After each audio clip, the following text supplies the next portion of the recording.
As we move into the final quarter of 2025, coast-wide Pacific halibut landings remain well behind pace and on track for most likely a new all-time low.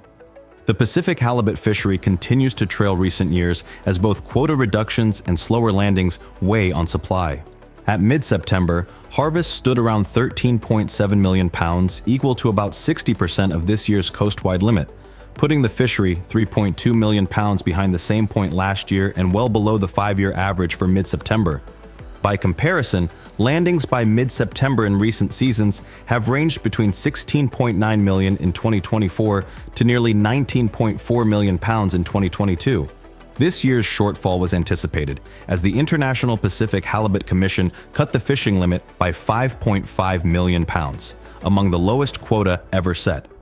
Looking ahead, projections suggest that by the first week of October, the fishery will likely reach around 15 million pounds, keeping it well below historic levels.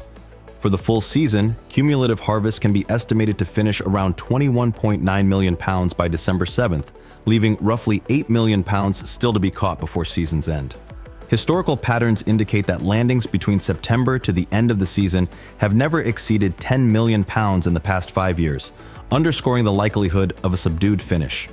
In previous years, the market would have started seeing frozen halibut offers around May, but that has definitely not been the case this year, as frozen supply continues to be extremely scarce to non-existent, as all new harvest is still being processed for the fresh market. Russian Pacific halibut continues to be banned from the US market as well, further straining that supply. For North American buyers, the message is clear. Supply will remain tighter than in recent seasons. Prices are expected to stay firm, with extremely limited opportunities to secure frozen. Our recommendation is that buyers may increasingly look to Atlantic halibut or other premium whitefish substitutes such as sablefish to bridge supply gaps through the remainder of the year. Look out for an upcoming episode on sablefish, which is on track to see about 50 to 60 million pounds harvested by the end of the year.